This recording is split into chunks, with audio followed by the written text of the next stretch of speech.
President Trump has said that expanding mail-in voting would help Democrats. But in Wisconsin, Republicans successfully fought efforts to expand it, and yet their candidate in a key contest lost. Democrats involved in the fight over voting rules still expect Trump to oppose expanding mail-in voting, as well as early voting, because he thinks they will help his opponents. Democratic leaders called the debacle an intentional attempt by Republicans to advantage their own candidates and disadvantage Democratic ones. Republican candidates overwhelmingly draw support from voters in more rural areas, while Democratic supporters tend to live in urban centers and nearby suburbs.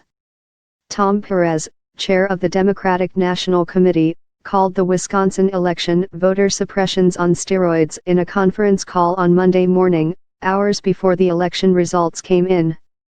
Wisconsin Democratic Party Chair Ben Wickler, on that same call, decried a Republican strategy to disenfranchise voters by preventing safe voting options based on the cynical calculation that Republicans might be more likely to vote in a pandemic. Perez and Wickler both also said that expanding vote by mail and early voting shouldn't be a partisan issue.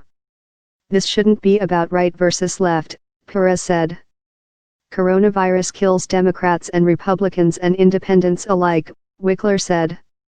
But that point was at odds with his claim that Republicans were trying to give themselves an advantage by forcing voters to cast ballots in person. To Democratic elections lawyer Mark Elias, however, the Milwaukee example still served as a warning sign for the fall elections, when the number of voters who participate increases exponentially and the potential for longer lines and long waits that discourage participation will be even greater. So their goal is to simply make it harder for everyone to vote and therefore hopefully distort the outcome. They're onto something in this regard. There is an urbanity difference in the impact of these voting issues, Elias told News Pulse News. More densely populated areas are more affected by COVID and are more likely to experience lines, and are more likely to encounter other voting administrative challenges due to volume, than more rural areas. So if they are able to create choke points, the odds are they will create fewer choke points in rural areas and more choke points in urban areas. It is asymmetrical. Everyone wants vote by mail, but it becomes an absolute urgent necessity in Milwaukee. It's important, but it doesn't have the same dramatic effect in a more rural area, he said. But Perez also pointed to solutions for these problems. States that run their elections entirely by mail already have sophisticated barcode tracking systems to ensure that ballots are not lost or misplaced. And those states also have professionalized training for elections officials on how to check signatures on the ballot against signatures on record. Signature Match is a verification tool intended to prevent forgeries or voter impersonation, but voting rights advocates worry it could be used to reject valid ballots. Democrats who are pushing for vote-by-mail expansion also insist that in-person voting should be retained, and early voting expanded, because they are concerned that many of their voters will not cast ballots by mail. The mailer also instructed Republican voters to cast ballots by mail to avoid lines and protect yourself from large crowds on Election Day.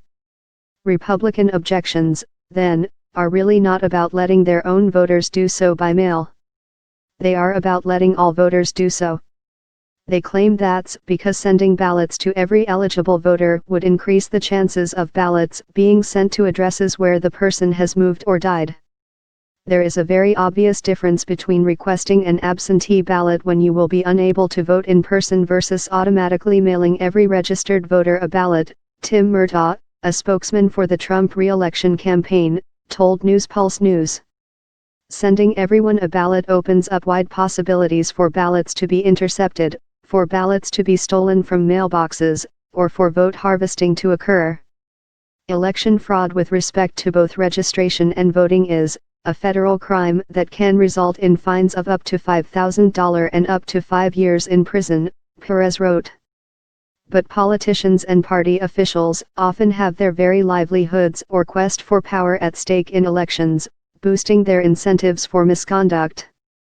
It is not surprising that many instances of election fraud, both historically and in the present day, involve the actions of insiders, she added.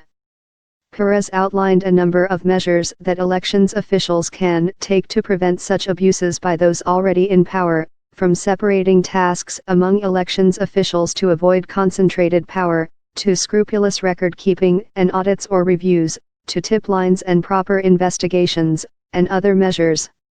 We do not have to choose between election integrity and election access, Perez concluded. Indeed, free and fair access is necessary for an election to have integrity. Murtaugh, the spokesman for the president's re-election, argued that Trump's comment that Republicans will lose elections where vote by mail was a reference to fraud, not an admission of political weakness. Democrat proposals would legalize voting methods that would allow widespread fraud, Murtaugh told News Pulse News. Make no mistake, if everyone who is allowed has the opportunity to vote once, then Republicans win. But Trump's insistence that vote by mail would invite fraud, despite the clear evidence of preventative measures that are available and states that have implemented them effectively, leaves the president in an awkward position. Trump is arguing that taking measures to protect regular Americans, and to ensuring the safest election possible, is not worth the effort and money needed.